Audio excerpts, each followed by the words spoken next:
그래서 오늘 읽은 본문 말씀은 바로 그 14만 4천이에요. 14만 4천. 후 3년 반 동안에 하나님께서 보호해 주신, 후 3년 반 동안에 보호해 주신 14만 4천. 그래서 이스라엘을 세 종류로 나누죠. 이때 되면 첫 번째는 하나님을 믿는데 예수님을 안 믿는 이스라엘. 두 번째, 예수님을 믿긴 믿었는데 하나님의 인을 안 받은 이스라엘 사람. 세 번째, 예수님 믿고 하나님의 인도 받은 이스라엘 14만 4천. 예수님 믿는 모든 사람들이 다 광야로 가서 보호받는 게 아니라 그 가운데서도 하나님의 인을 받은 사람이 14만 4천이다. 예수님을 믿는 유대인들은 더 많아. 근데 그 가운데서 인을 받은 사람은 14만 4천밖에 안 됩니다. 깨달으시는 죄를 축원합니다. 이스라엘 가운데서 예수 믿는 사람은 14만 4천이 아니고 자격과 조건을 갖추어서 하나님의 인을 받은 사람이 14만 4천. 오늘 내가 보니 보라 어린 양이 시온산에 섰고 그와 함께 14만 4천이 서 있는데, 그래서 요한계시록 7장에 보면 하나님의 인을 받는 사람들 얘기하면서 이스라엘 각 지파에서 12,000명씩 12지파니까 14만 4천 명을 얘기하고 있어요. 그 14만 4천에 대한 또 구체적인 더 정확한 더 세밀한 설명이 14장에 나와 있다. 그들의 이마에 어린 양의 이름과 아버지의 이름을 쓴 것이 있더라. 7장에서는 이마에 하나님의 인을 받았더라 그렇게 써 있는데 14장에서는 좀 더 정확하게 하나님의 인이 뭐지? 7장에서는 하나님의 인을 받았더라 그렇게 써 있는데 10장 1절에서는 그 인이 무엇인가 구체적으로 설명하고 있어요. 그 인이 뭐야 도대체? 하나님의 인 받았다는 게 뭐야 도대체? 했을 때 1절에서 이마에 어린 양의 이름과 아버지의 이름을 쓴 것이 있더라. 아, 인을 받았다라는 게 여기에다가 어린 양의 이름과 아버지의 이름을 쓴 거구나. 근데 어린 양의 이름은 예수, 아버지의 이름도 예수. 기별자라 모세라 전능하신 영존하시는 아버지, 영존하시나. 예수님의 또 다른 이름이 뭐다? 기묘자, 모사, 전능하신 하나님, 영존하시는 아버지. 왜? 그분이 우리를 낳았기 때문에. 구세주 되시면서도 아버지가 되십니다. 할렐루야. 그래서 예수님께서 때로는 사랑하는 나의 아들아 라고 말하는 이유가, 사랑하는 딸아 라고 예수님께서 말씀한 이유가 내가 너를 낳았기 때문이다. 할렐루야. 그러니까 어린 양의 이름과 그 아버지의 이름은 동일한 예수예요. 예수님을 하나로 표현하면 십자가다. 십자가. 그래서 이마에 하나님의 인을 받았다는 것은 하나님이 천사들을 통해서 혹은 주님께서 이마에다가 십자가를 쳐주신 것입니다. 할렐루야. 이게 하나님의 인이에요. 그래서 하나님의 인을 받은 사람들 이마에는 전부 다 십자가가 영적으로 다 새겨져 있습니다. 내가 하늘에서 나는 소리를 들으니 그 사람들에 대한 의자 14만 4천 인받은 사람들. 나는 소리들이 많은 물소리와도 같고 큰 우레소리와도 같은데 내가 들은 소리는 검은 고 타는 자들이 그 검은 고를 타는 것 같더라. 그들이 보좌 앞과 내 신물과 장로들 앞에서 새 노래를 부르니 땅에서 성령함을 받은 14만 4천 밖에는 능히 이 노래를 배울 자가 없더라 하면서 이 사람들은 14만 4천 하나님의 인을 받은 사람들은 어떤 사람들인가 설명하고 있죠. 첫 번째, 이 사람들은 어떤 사람이다? 인을 받은 14만 4천은 여자와 더불어 더럽히지 아니하고 순결한 자다. 첫 번째, 이 14만 4천. 그래서 이스라엘이 14만 4천이 어떤 사람들이 도대체 하나님의 인을 받았냐? 이걸 통해서 영적인 이스라엘인 우리도 어떻게 하면 하나님의 인을 받을 수 있느냐? 하나님의 인을 받을 수 있는 조건을 지금 우리가 보고, 이스라엘 사람들이 예수님 이스라엘 사람이 그 조건을 갖춰서 하나님의 인을 받았다면 우리도 그 조건만 갖춘다면 하나님께서 우리의 이마에 인을 쳐주십니다. 할렐루야.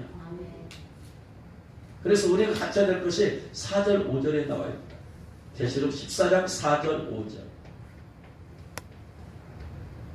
이 사람들은 여자와 더불어 더럽히지 아니했다. 여자와 더불어 더럽히지 아니했다. 이 말은 여자를 육적으로 생각하면은 여자와 더불어 더럽히지 아니했다 하면 결혼 안 해야 되나 그러냐? 그게 아니다. 계시록에서 여자는 두 가지의 의미가 있어요. 쓰인 용도에 따라 곳에 따라서 의미가 달라. 계시록에서 여자는 첫 번째, 이 여자를 이스라엘로 쓰인 적이 있다. 계시록 12장 1절부터 6절까지. 계시록 12장 1절로 6절에는 여자가 이스라엘을 상징할 때 여자로 쓰이기도 했어요. 그 이유가 나와요. 왜 여자로 썼는가? 하늘에 큰 이적이 보이니 해를 옷 입은 한 여자가 있는데 그 발 아래에는 달이 있고 그 머리에는 12별의 관을 썼더라. 여러분 읽습니다. 시작.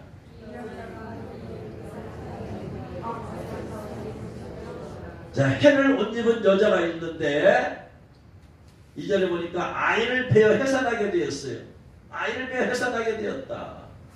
그러니까 그 해산의 고통이 오늘 아침에도 말씀을 드렸어요.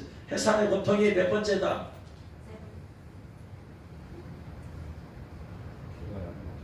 몰라보지. 몇 번째? 해산의 고통이 네 번째. 맥길 통증 지수에 의하면 네 번째. 자, 그래서 그냥 해산하는 거니까 아파서 부르짖더라. 또 하늘에 또 다른 이적이 보이니 보라, 한 큰 붉은 용이 있어. 머리가 7개, 뿔이 10이라. 그 여러 머리에 7 왕관이 있는데, 그 다음에 읽으세요.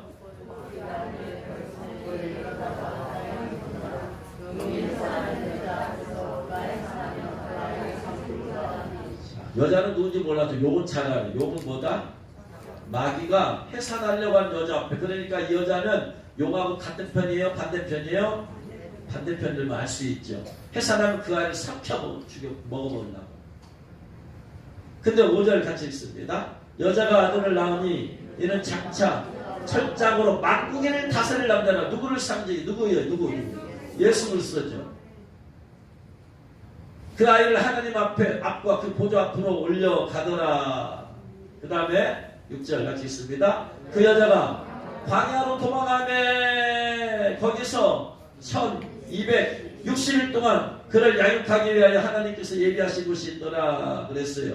그 여자가 광야로 도망하며 그 여자가 광야로 도망했대. 그럼 아까 말씀드렸어요.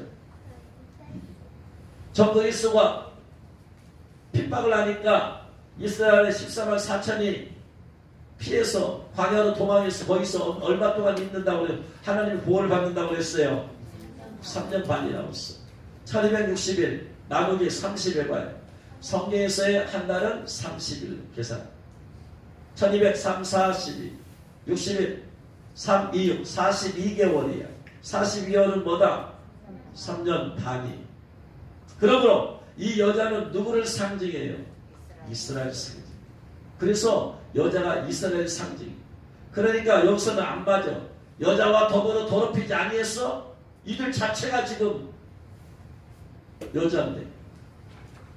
그래서 여자는 이스라엘, 여기서 계시록 12장에서 말하는 여자를 상징하는 게 아니야. 또 다른 여자가 있는데 계시록 17장 1절부터 5절까지 있어요.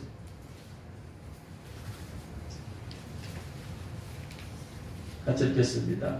또 7 대접을 가진 7 천사 중 하나가 와서 내게 말하여 이르되 이리로 보라, 많은 물 위에 앉은 큰 음녀가 받을 심판을 내게 보이리라. 많은 물 위에 음녀가 앉아있어요.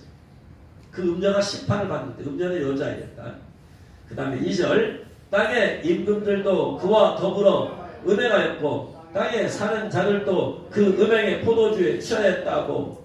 3절, 곧 성령으로 나를 데리고 광야로 가니라.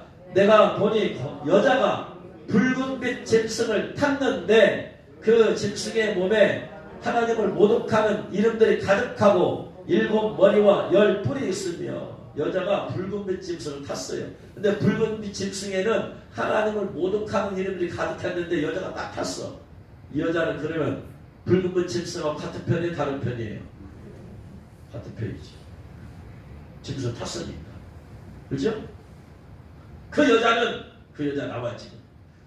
자주빛과 붉은빛 옷을 입고 금과 보석과 진주로 꾸미고 손과 금잔을 가졌는데 가증한 물건과 그의 음행에 더우는 것들이 가득하더라. 그리고 5절 그의 이마에 이름이 기록되었으니 비밀이라 큰 바벨론이라 땅의 음녀들과 가증한 것들의 어미라.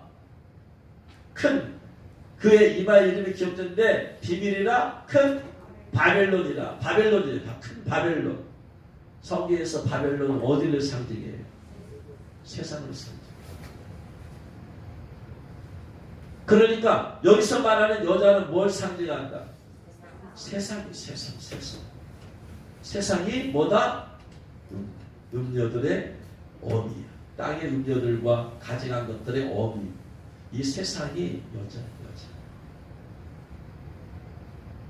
바벨론. 이 바벨론이죠. 아까 1절 말씀을 보니까 음녀가 많은 물 위에 앉은 음녀라고 했어. 많은 물 위에 앉았어. 음녀가 많은 물 위에 앉았다는 말이 무슨 말이냐?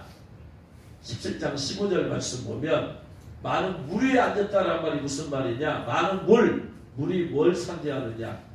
같이 읽겠습니다. 또 천사가 내게 말하되 내가 본 바 음녀가 앉아있는 물은 백성과 무리와 열국과 방언들이다. 많은 물이 어디를 상징한다? 어디를 상징한다? 세상을 상징한다. 세상. 백성, 무리, 열국, 방언. 똑같은 말이에요. 족속과 학나라, 족속과 백성과 방언과 많은 나라들. 음녀가 많은 물에 앉아있다는 말은 뭐다? 전 세계, 세상에 나라 위에 딱 앉아있다. 쉽게 말하면 그 음녀의 영향력이 전 세계에 있다. 그 말 위에 앉아있다. 그래서 여자라는 것은 뭘 상징한다? 세상, 큰 바벨론, 바벨론 멸망하게 되어 있잖아요. 세상을 상징하는 거예요. 그래서 요한일서 2장 15절에서 세상에 있는 것, 세상에 있는 것들을 사랑하지 말라. 세상은 여자고 세상에 있는 모든 것들은 음녀들이다.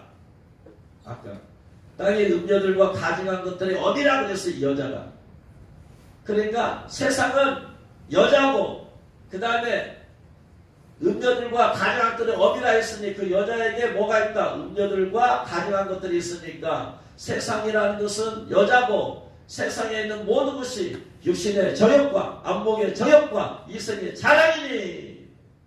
세상에 있는 모든 것이 육신의 정욕, 안목의 정욕, 이성의 자랑. 그러므로 세상을 사랑하지 말고 세상을 사랑하는 것이고 뭘 사랑하는 것이다. 세상이라는 음녀를 사랑하는. 음녀들의 어미니까 그도 음녀지. 그죠? 무당의 어미니까 그도 무당 자식이 무당.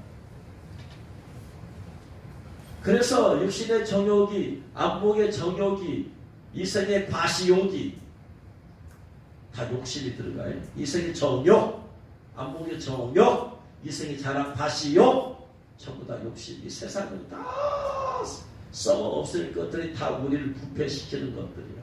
그러므로 사랑하지 말라. 육신의 정욕, 안목의 정욕, 이성의 자랑을 다 이룰 수 있게 만들어주는 것이 뭐예요? 육신의 정욕을 만족시켜줄 수 있도록 해주는 게 뭐예요? 돈이야, 돈. 돈이 있으면 육신의 정욕 다 만족시킬 수 있어. 안목의 정욕, 육신의 정욕, 먹고 싶은 거, 맛있는 거 다 먹고 싶을 수 있도록 해주는 게 뭐다? 돈만 있으면 다. 안목의 정욕, 보기에 좋았던 거 내가 다 좋은 집에, 좋은 차에, 좋은 옷에, 좋은 것들 갖춰있고 내 눈에 보기에 좋은 거 다 만족을 시켜줄 수 있는 게 뭐다? 돈이야. 이성의 자랑, 내가 성공했어. 내가 높은 지위에 올라서 국회의원이 되고 나오냐, 뭐 높은 데다 올리고. 뭐 있어야 돼? 돈이야. 세상을 사랑한다는 것은 뭘 사랑하는 거예요? 돈을 사랑하는 거예요. 돈만 있으면 이 세상 것의 욕심을 다 이룰 수 없어. 이룰 수 있어요. 돈 없으면 이룰 수 없어. 그러니까 세상을 사랑하지 않는 것은 돈을 사랑하지 않는 것과 똑같아. 할렐루야. 아멘. 돈을 사랑하는 것이고 세상을 사랑하는 거예요. 그래서 예수님께서 물질에 대해서 계속해서 경고하고 있는. 부자가 되었다는 얘기는 세상을 사랑하지 않고는 부자가 될 수가 없는 거예요. 내가 욕심 부리지 않고 나서 어떻게 부자가 될 수 있겠어요? 돈 많이 벌고자 하는 욕심, 성공하고자 하는 욕심, 그 욕심 없이 어떻게 부자가 되겠냐 이 말. 그러니까 부자가 된 사람은 이미 육신의 정욕과 안목의 정욕과 인생의 자랑, 돈이 있어서 높은 집도 있고 하니까 사람을 다 알아주고 하니까 우습대고 교만 방정을 떨고 이미 물들어 있는 물들어. 그래서 예수님께서 자기를 따르는 청년에게 네가 네 재물 다 팔아서 가난한 자들 주고 나를 따르라.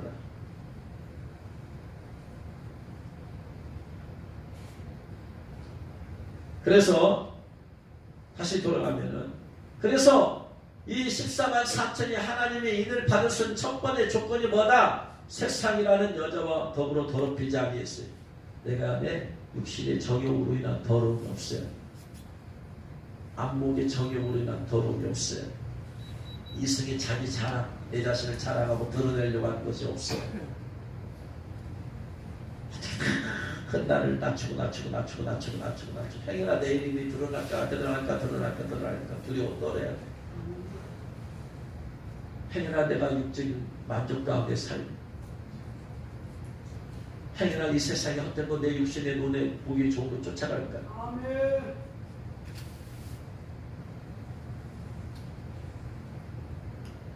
그래서 내 자신을 봐야 돼. 내가 육신의 정욕에 지금 내가 물들어 있느냐?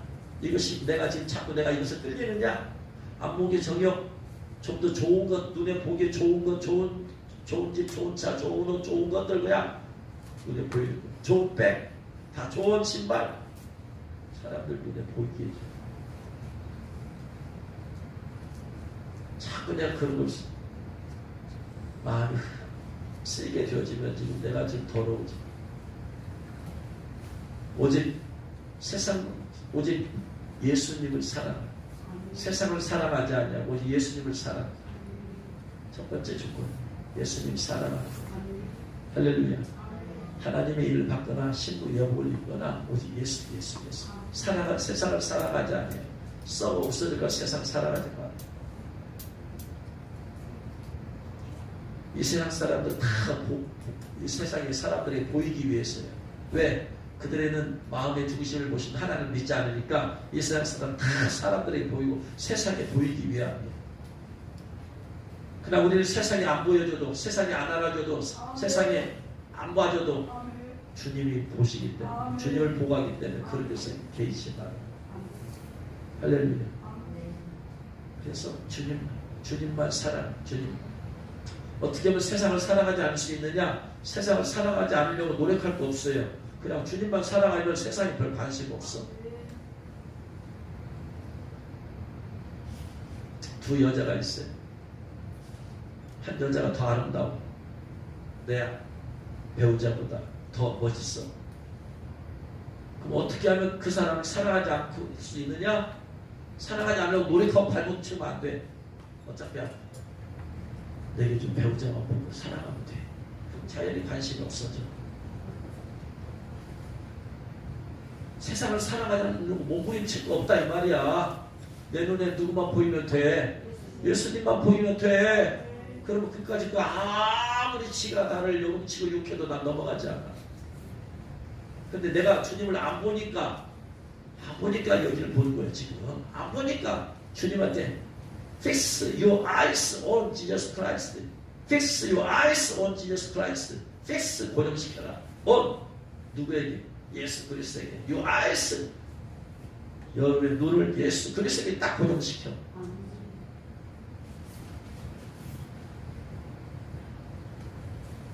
거기다 고정시키면 된단 말이에요. 육신의 정욕, 안목의 정욕, 이생의 자랑. 물론 내가 마귀가 미혹을 하지요. 하나 내 마음에 이미 예수 그리스도, 나의 사랑, 나의 구원자, 나의 신부 대신 예수 그리스도, 신랑 대신 예수 그리스도, 그분이 내 마음에 들어와 계시며 그까짓 건 아무것도 아니다. 주님을 절대적으로 사랑하라. 할렐루야. 오직 주님. 근데 우리가 세상에 살고 있다 보니까 자꾸 미혹한 것이 많으니까 매일매일 그분의 은혜의 보좌 앞에 나가서 기도하고 그분을 바라보는 거야. 기도할 때마다 그분을 생각하는 거야. 내가 변질되지 않도록. 이것이 없는 사람은 나도 모르게 세상에 빠져 들어갈 수밖에 없어. 주님을 봐야 되잖아. 베드로 보세요. 풍랑이 일었을 때 주님 바라보면 돼 안 빠져. 주님 안 바라보니까 빠지는 거야. 매일매일 주님 바라보면 세상이 안 빠져. 주님 안 바라보면 나도 모르게 빠져들어. 그래서 매일 기도가 중요한 거예요. 할렐루야. 매일 기도하지 않으면서 주님의 신부 되겠다. 내가 좀 스킬상 그냥 어쩔 수 없이 내가 쉴 수 있어도 못할 수도 있어요. 못할 수도 있어. 그냥 바쁘고 뜨다 보니까 까먹을 수 있어. 그럼 다시 그 다음날 원생대로 돌아갈 수 있잖아. 그런 마음이 없는 사람은 하나님 일박 신비에 될 자격도 없다 이 말이야. 마음 자체가 그렇게 무장이 돼야 되지. 그래서 오직 내 사랑은 누구? 나를 위해서 피를 죽으신 분은 누구? 예수 그리스도. 그분밖에 없습니다. 할렐루야. 순결한 마음, 깨끗한 마음 따라합니다. 주님 깨끗하고 정결한 마음으로 주님만 사랑하겠습니다. 주님만 사랑하겠습니다. 주님 사랑에 도와서 그런 말 하지 마. 그 두 번째 기도예요. 신앙은 결단이에요. 예수 복음을 전했더니 예수 믿게 도와주세요. 예수 믿게 도와줘. 믿게 또 해버리면 되지 뭘 도와달라고. 그 다음에 도와달라고 하는 거예요. 신앙은 따라합니다. 신앙은 결단이다. 할렐루야. 내가 주님 사랑하겠습니다. 그러고 나서 도와 주옵소서. 이게 기도가 있어야 되는데 결단도 없는데 도와달라고 하면 되겠어요? 반드시 주님만 깨끗한 마음으로 순수한 마음으로 주님만 사랑하신 여러분 되실 줄 축원합니다. 두 번째 조건, 어린 양이 어디로 인도하든지 따라가는 자며. 어린 양이 어디로 인도하든지, 어린 양이 어디로, 여기서 어디로라는 것은 꼭 꽃길만 의미하지 않아요. 세상 사람들은 꼭 축복이 말할 때 꽃길만 걸으세요. 꽃길만 걸으세요. 꽃길만 걸으세요. 그러나 신부가 되기 위해서 하나님의 일을 받기 위해서 꽃길만 걸으면 안 돼요. 주님이 주신 십자가의 길을 걸어야지. 마태복음 16장에서 예수님께서 아무든지 나를 따라오려거든 첫 번째 자기를 부인해라. 왜 자기를 부인해야 되냐? 우리의 마음은 가시밭길 걷고 싶은 마음이 없어. 우리의 육과 자아는 꼭 꽃길만 걷고 싶어. 이게 우리의 자아야. 누가 고난을 겪고 싶은 사람이 누가 있어? 아무도 없지. 그러니까 이걸 부인해야 돼. 이걸 부인해야 돼. 모든 것이 잘 되는 쪽으로만 가야 돼. 잘 안 되는 쪽으로 가고 싶은 마음이 하나도 없어. 근데 주님의 길을 보세요. 철없게 해가지고 황야성을 돌리잖아. 빽빽이 돌리잖아. 가나안 땅에 들어갈 수 있는 그런 사람으로 변화시키도록 빽빽이 돌리잖아. 자격을 갖추도록 빽빽이 돌리는 거예요. 그래서 이 땅에 살면서 여러 가지 고난에 갖다 집어넣기도 하고 연단을 받기도 하기도 하고 인간국에서 틀어지기도 하기도 하고 그러면서 내 안에 있는 못난 자를 막 드러내게 만들어. 그런 사건들이 있어야 내 안에 드러날 거 아니야. 평상시 좋은 사람들만 있어봐. 내 안에 분노가 드러나 안 드러나? 안 드러나. 나한테 좀 안 좋게 하는 사람도 있고 소리 하는 사람이 있어야 내 속에서 기분이 팍 상해가지고 그냥 뭐가 올라오지 있어. 우리가 그때 깨닫는 거예요. 그래서 환경이라는 것은 하나님께서 나를 다스리는 거, 다스리는 거. 내가 주님을 위해서 헌신하고 수고하고 하려는 마음이 있어도 속은 안 그렇다 이 말이야. 이걸 다뤄야 된다. 저 사람이 변화되어야만 돼. 그래서 그런 안 좋은 환경과 사건들 통해서 내 안에 있는 것이 올라오는 걸 발견하라 이 말이야. 너 아직도 그거 있어. 너 멀었어. 빨리 그거 처리해. 처리해야지 너 내면이 변화돼. 신부는 하나님의 일은 주로 결단하면 되지만 신부는 성품이 변화돼야 돼. 성품이. 예수님의 성품이 나는 마음이 온유하고 겸손하니 마음이 온유한 성품을 바꿔줘야 돼. 겸손한 성품으로 바꿔줘야 돼. 내 안에 변화가 있어야 돼. 하나님의 일은 결단을 많이 하면 돼. 근데 신부는 예복을 입으려면은 성품이 내 안에 것들이 끊어지고 회개하고 회개했어. 벗어지고 끊어지고 변화가 내 안에 있어야 돼. 왜냐하면 그래야지 예수님의 거룩한 신부로 그 옆에 서지. 예수님의 제자는 뒤따라가면 돼. 그러나 신부는 옆에 서는 거예요. 예수님의 뒤를 따르는 거하고 옆에 서는 거하고 다르잖아요. 예수님의 말씀을 감증받아서 말씀을 살자. 내가 예수님의 제자가 되자. 제자는 옆에 설 수가 없어. 신부는 옆에 서야 돼. 옆에 서야 된다면 예수님 정도만큼은 되도록 해야 된다 이 말이. 예수님 옆에 서도 부족하지 않을 정도의 그것을 갖춰져야 된다 이 말이야. 제자는 그냥 부족해도 내가 열심히 해가려고 막 말씀 살려고 하고 애쓰면 되지만 신부는 애쓴 것이 어느 정도 되어져야 옆에 설 수 있다. 이게 제자와 신부의 차이점이야.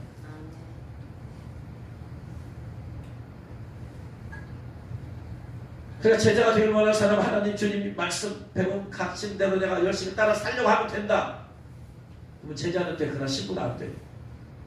신부는 옆에 설 수 있을 정도 내가 그 정도 어느 정도 갖춰져 있어야 돼. 성품도 갖춰져 있어야 돼. 거룩함도 갖춰져 있어야 돼. 할렐루야.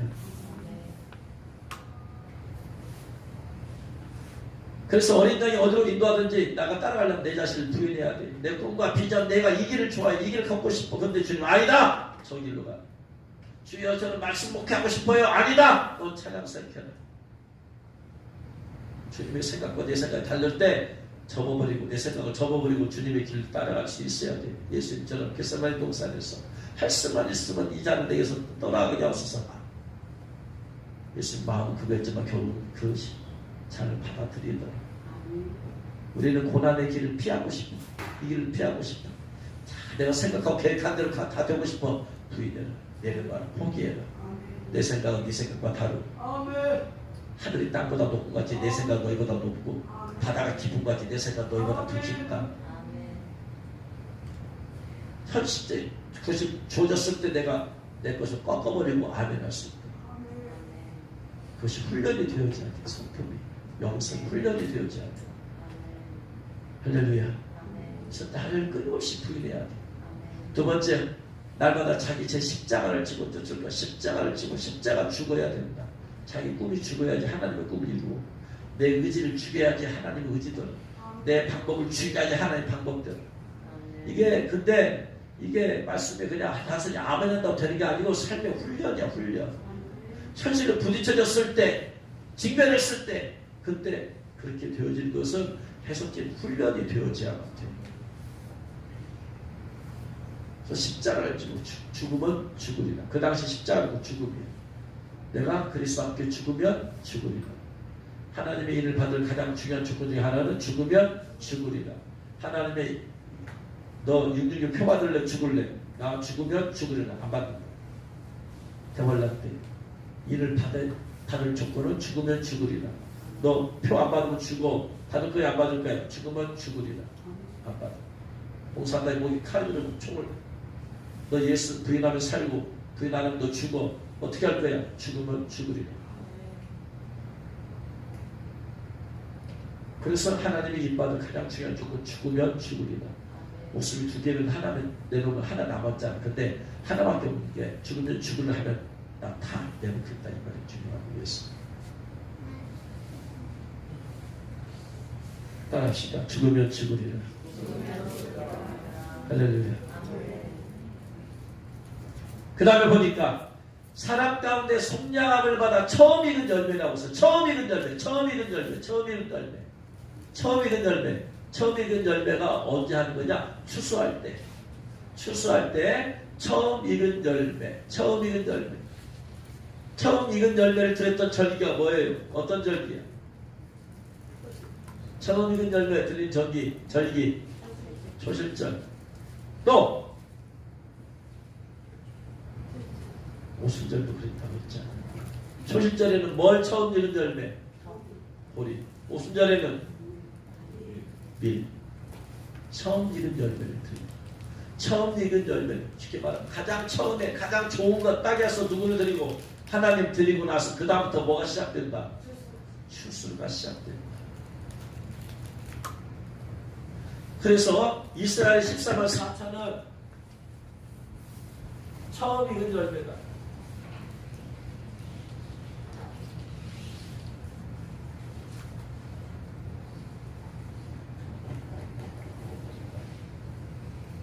자, 추수요, 추수.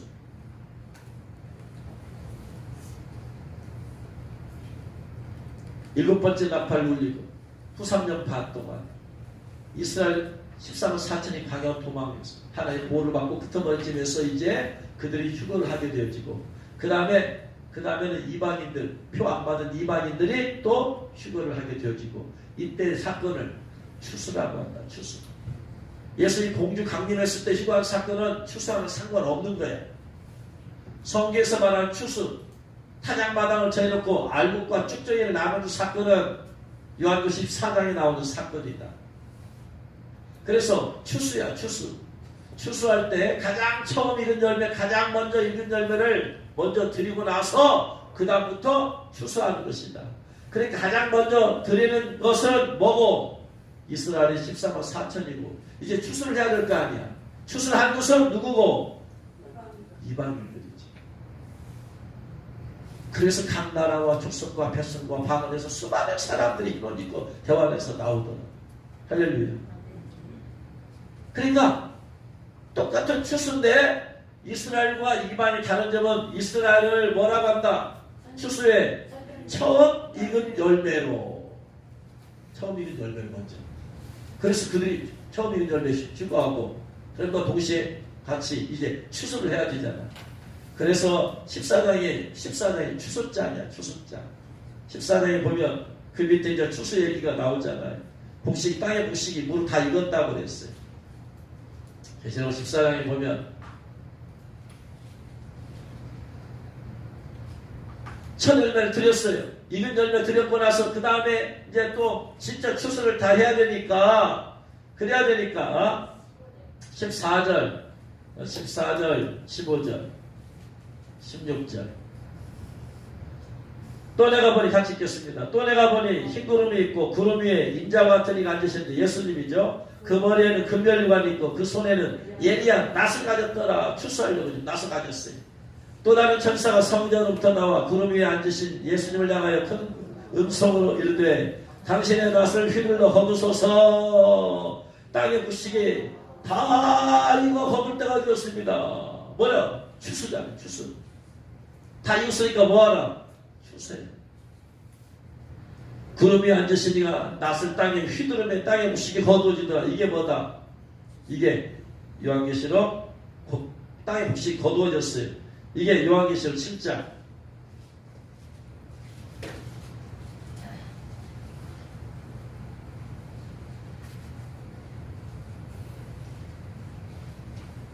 (9절) 같이 읽겠습니다. 2일 후에 내가 보니 각 나라와 족속과 백성과 방언에서 아무도 능히 셀 수 없는 큰 무리가 나와 흰옷을 입고 손에 종려가지를 들고 보좌 앞과 어린 양 앞에 서서 큰 소리로 외쳐 이르되 구원하심이 보좌에 앉으신 우리 하나님과 어린 양이 있도다니 모든 천사가 보좌와 장로들과 내 생물의 주위에 섰다가 보좌 앞에 엎드려 얼굴을 대고 하나님께 경배하여 이르되 아멘. 찬송과 영광과 지혜와 감사와 존귀와 권능과 힘이 우리 하나님께 세세토록 있을지어다. 아멘 하더라. 장로 중 하나가 대답하여 나에게 이르되 이 흰옷 입은 자들이 누구며 또 어디서 왔느냐. 내가 말하기를 내 주여 당신이 하시나이다 하니 그가 나에게 이르되 이는 큰 환란에서 나오는 자들인데. 큰 환란. 언제가 큰 환란이다. 언제를 큰 환란을 시대라고 한다. 몇째 나팔? 몇째 나팔? 일곱 번째 나팔 불고 난 다음 후삼연팔. 그때 후삼연팔. 끄트머리. 큰 환란에서 나왔다 했으니까 끄트머리. 첫째 대접장 전. 나오는 자들입니다. 어린 양의 피에 귀 옷을 씻어 희귀하였습니다. 이 사건이죠. 지금 낫을 휘둘러 곡식이 거두어졌더라. 그 곡식은 누구를 상징한다? 누구를? 14장에서 큰 구름이 앉으시니까 낫을 휘둘러 땅에 곡식을 거두었다. 그 곡식은 누구를 상징한다? 이방인이다. 이스라엘 14만 4천은 어디에 속한다? 처음 익은 열매를 드리다. 그 다음에 추수는 이방인들이다. 그래서 마찬가지죠. 7장도 마찬가지죠. 앞부분에 하나님이 인 얘기하고 나서 누구를 먼저 얘기한다. 이스라엘 14만 4천 얘기잖아요. 4절에 내가 인체받은 자의 수를 들으니 이스라엘을 각 지파에서 인철받은 자들 14만 4천이다. 이게 처음 이루어집니다. 그 일 후에 그 다음에 추수가 이루어지니까 이방인들 각 나라와 족속과 백성 가운데서 그러니까 예수님 공중 강림했을 때 하나님의 인친도 받고 신부 예복도 있다가 흉한 사람은 그 소수다 이 말이에요. 진짜 추수는 전체를 하는 거 아니에요. 그러니까 각 나라와 족속과 백성과 방언에서 수많은 사람들이 몰려오는 휴거대 받는 것은 대환란 끝나고 났습니다. 그래서 우리는 그때 추수를 위해서 하는 게 아니라 주님 오셨을 때 그때 먼저 대환란 전에 휴가하려고 지금 몸부림을 치면서 하는 것이다. 할렐루야. 아멘. 말씀이 깨달아지고 여러분 그 반열에 드시기를 주 이름으로 축원합니다. 아멘. 그러니까 이것은 속량함을 받아 처음 익은 열매로 하나님 어린이의 속감자들이라는 것은 자격을 얘기하는 게 아니잖아요. 그들의 설명이지. 이스라엘은 처음 익은 열매, 우리 그 다음에 이방인들은 추수. 자격과 조건 아니죠. 5절 그 다음에 첫 번째 조건은 임박변 첫 번째 조건 봤더니 세상이란 여자 더럽히지 않아. 세상이란 여자에게 관심 없어. 관심 없어. 그 여자에게. 나는 오직 누구한테만 관심 있어. 내 신랑 대신 예수님만 관심 있어. 음녀의 어미들이 세상에나 별로 관심 없어. 할렐루야. 그런 여러분들 대신 죄로 축원합니다. 아멘. 세상에 성공하는 것도 별 관심 없어. 세상에서 누구나 알아주는 것도 별 관심 없어. 예수님이 알아주시고. 세상에서 만족 얻으려면 또 만족 안 돼. 끝나서 만족돼. 육적인 사람들은 세상에서 만족되지만 영적인 신부들은 주님의 사랑으로 만족이 되는 거예요. 할렐루야. 그럼 이 세상 것은 그냥 사명 감당하기 위한 그냥 대상의 조건이에요. 만난 인간 관계들 복음 전하고 어떻게든 영혼 구원시키려고 주님께서 매주 주신 거예요. 있는 모임들 그 사람들 영혼 구원시키려. 할렐루야. 그 다음에 조건 봤더니 뭐냐? 그 입에 거짓말이 없고 입 받은 사람들 봤더니 뭐가 없다? 거짓말이 없어. 거짓말. 왜? 거짓말은 마귀의 속성이에요. 하나님은 거짓말 할 수 없는 분이라고 했어요. 위로부터 하나님 주신 지혜는 거짓이 없고 그랬어요. 하나님 주신 지혜는 거짓이 없어요. 기가 막힌 거짓말을 떠올랐어요. 그 하나님 주신 지혜가 아니라는 거예요. 요한복음 8장 44절 너희는 너희 아비 마귀에서 났으니 너희 아비의 욕심대로 너희도 행하고자 하느니라. 그는 처음부터 살인한 자여 진리가 그 속에 없으므로 진리에 서지 못하고 거짓을 말할 때마다 제 것으로 말하니 이는 그가 거짓말쟁이요 거짓의 아비가 되었다. 모든 거짓말에는 다 마귀의 배우가였어. 히브리서 6장 18절에 이는 하나님이 거짓말할 수 없는 이 두 가지 변하지 못한 사실로 말미암아 하나님 거짓말할 수 없어요. 거짓말이 하나라고 있으면 점이 찍혀. 그건 하나님이 더 이상 하나님이 아니야. 예수님이 거짓말을 이생 동안 33년 동안에 한 번이나 했으면 그건 구세주가 될 수 없어. 예수님 거짓이 하나도 없었던 분이지. 할렐루야. 하나님은 우리 거짓말 하느냐? 절대로 할 수가 없어요. 이때 이렇게 말하고 저때 저렇게 말했다. 거짓말이다. 그럼 그 마귀야. 마귀 음성을 들은 거지. 하나님 우리에게 우리 일평생에 한 번도 지금 인류의 수십억의 사람들이 한 번도 거짓말하지.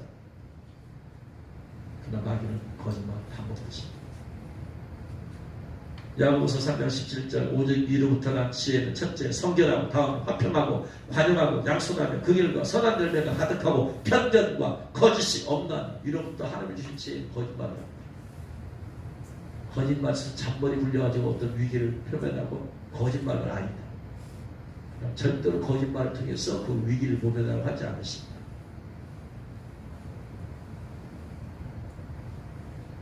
그러므로 거짓이 없으신 예수님, 거짓이 없으신 성령님, 거짓이 한 번도 없으신 창조 이후로 거짓이 한 번도 없으신 하나님, 창조 이후로 수천 년 동안 수많은 사람 거짓이 한 번도 없으신 예수님과 성령님, 그분을 믿는 우리는 거짓이 버리고 진실을 말해요. 에베소 4장 23절 이하에 오직 너희의 심령이 새롭게 되어 하나님을 따라 의와 진리의 거룩함으로 진심을 받은 새 사람을 입으라. 그런즉 거짓을 버리고 각각 그 이웃과 더불어 참된 것을 말하라. 이는 우리가 서로 지체됩니다. 거짓을 버리고 신부되는 조건, 하나님의 일을 받은 조건, 이제까지 한 거짓말 회개하고 다시는 거짓말하지 않는다. 따라합니다. 주님, 저의 거짓됨을 회개합니다. 다시는 거짓을 말하지 않겠습니다. 도와주시옵소서. 항상 도와달라는 일이 결단부터 하고나 도와달라. 결단도 안 하고 도와달라고. 나중에 말만 들려고 나는 도와달라고 했는데 안 가졌다고 누구 책임을 돌리려고 벌써 하나님께 돌리려고 했어. 그게 자체가 벌써 거짓이야. 결단하고 도와달라고 해.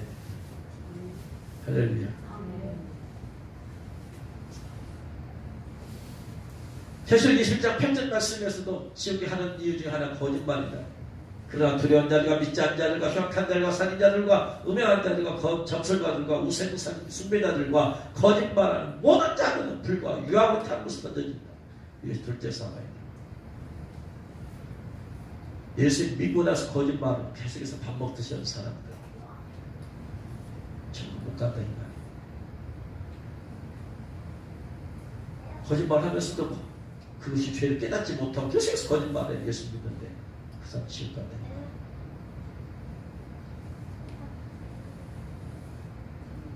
우리는 어떤 사실을 재밌게 하기 위해서 과장해서 거짓말해. 과장 플러스 알파. 어제는 사실보다 내 잘못을 축소해서 말해. 거짓말을.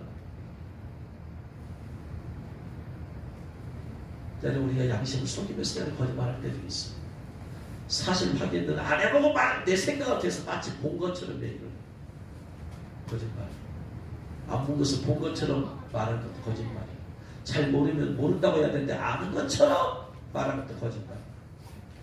약속해놓고 안 지킨 것도 거짓말이야. 서원해놓고 지키지 않은 것도 거짓말이야. 한다고 해놓고 하지 않은 것도 거짓말이야. 준다고 해놓고 안 준 것도 거짓말이야. 사준다고 해놓고 안 사는 것도 거짓말이야. 내가 이렇게 하겠습니다 해놓고 하는 것도 거짓말이야. 우리는 거짓말이 얼마나 하늘에서는 저도 얼마나 많이 거짓말이야. 회개해야 돼. 사소한 것 빼고 다 회개해. 내 안에 거짓 하나도 없지 않아. 그 결단하고 거짓을 하지 않으려 또 도움을 달라고 도와달라고. 그다음 또 돌아오고 또 연락해서 나도 모르게 속아서 또 거짓. 타락과 벌써 또 회개하고. 거짓말은 저만 하고 또 내가 온전하게 나가야만 됩니다. 그것이 우리 목표예요. 할렐루야. 마지막으로 흠이 없는 자들이죠. 5절 말씀 봤더니 흠이 없는 자들이다. 그 입에 거짓말했고 흠이 없는 자들이더라. 흠이 없다. 예수 그리스도는 흠도 없고 점도 없고. 지난주에 말씀을 드렸어요. 구약시대 제물의 조건은 점이 없는 거냐 흠이 없는 거냐. 흠만 없으면 됐어요. 점까지 없는 것.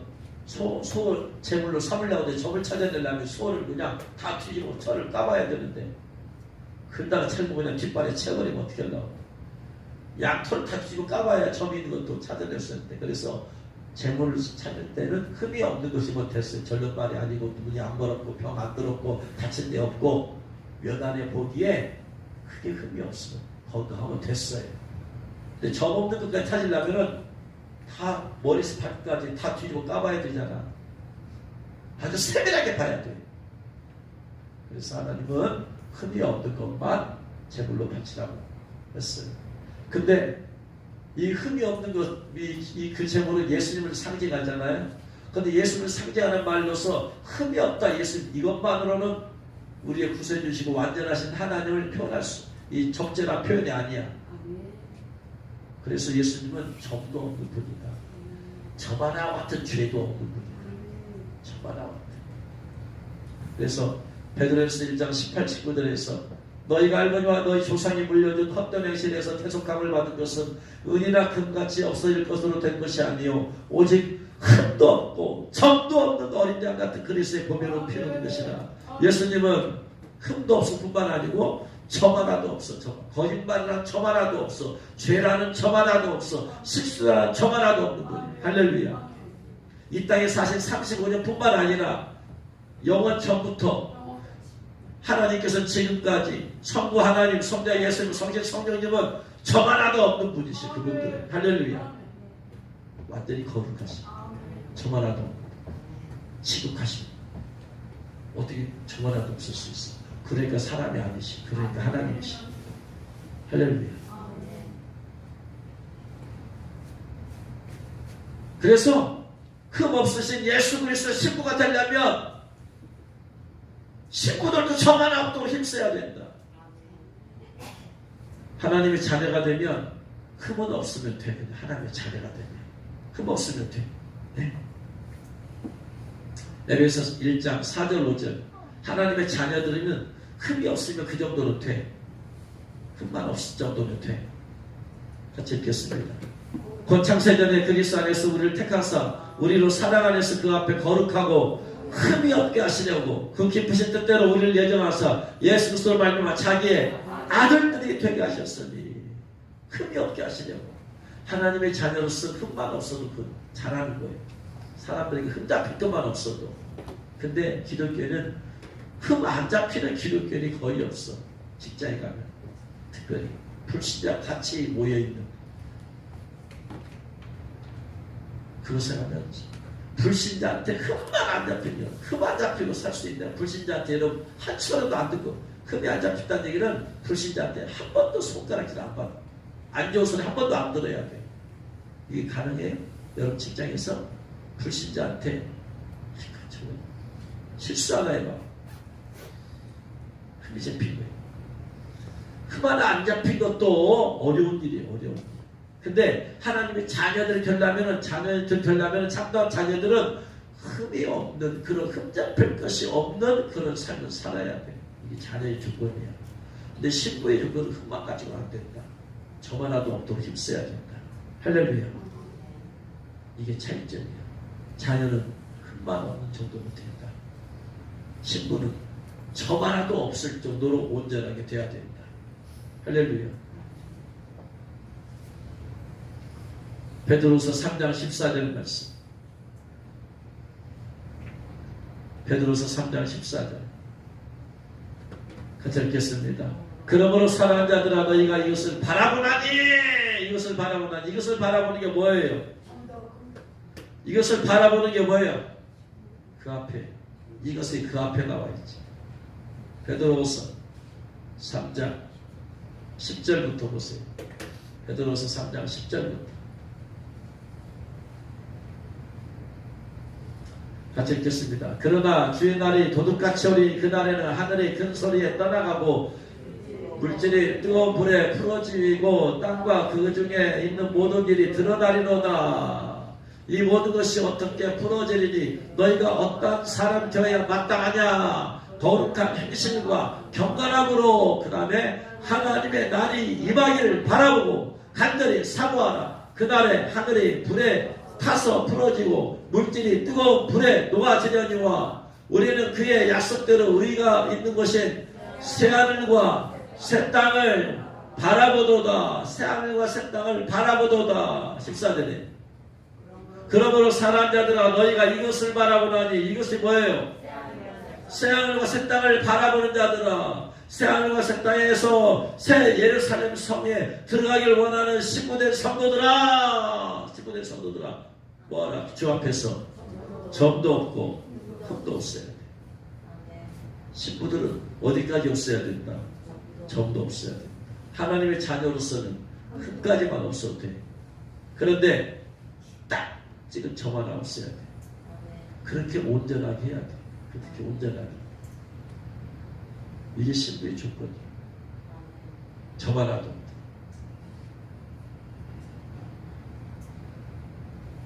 그래서 점이 모이면 흠이 되는 거야. 점이 모이면 흠이 돼. 점 하나도 없게 했어. 그래서 어떻게 하면 우리가 점 하나도 없게 해야 되느냐.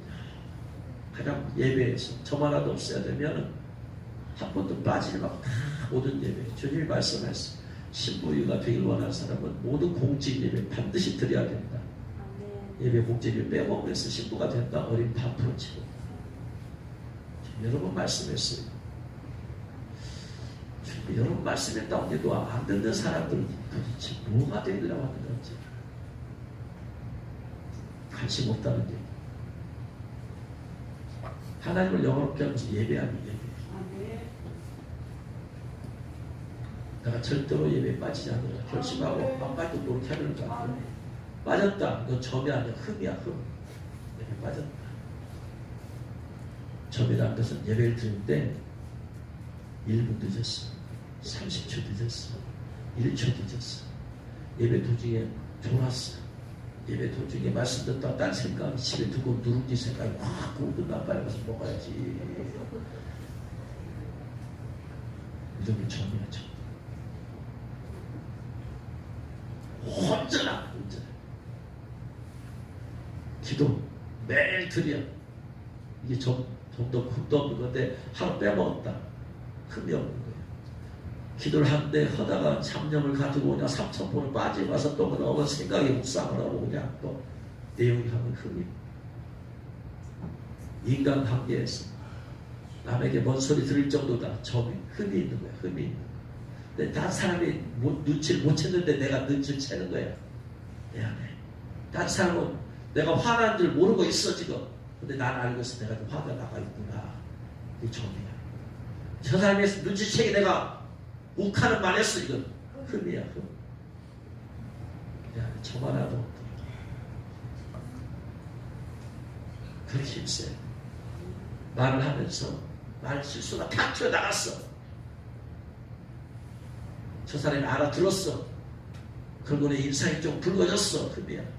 근데 말했는데 나는 느꼈어. 아이고 내가 이렇게 말하면 안 되는데 상대방은 몰라. 점이야. 점. 흠은 발견할 수 있는 거예요. 흠에 있는 짐승은 발견할 수 있다 없다? 있어. 점은 발견하기 어려워.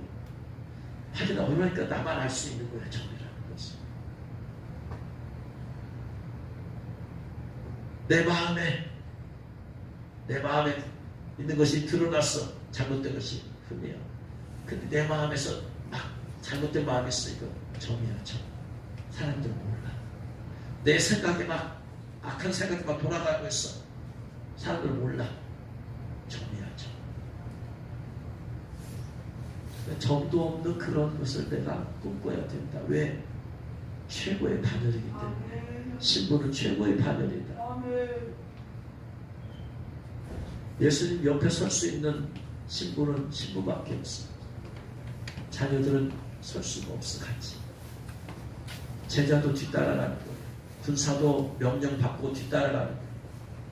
옆에 설 수 있는 신부는 신부밖에 없어. 최고의 존귀야. 그것을 얻기 위해서 내가 점 하나도 없도록 내 자신 갈고 닦아야 된다. 할렐루야. 그러한 저와 여러분 되어서 모두가 하나님의 일을 맡고 모두가 신부 예복을 입어서 첫 번째 휴거 때 다 참여할 수 있기를 주의 이름으로 축원합니다. 기도하겠습니다.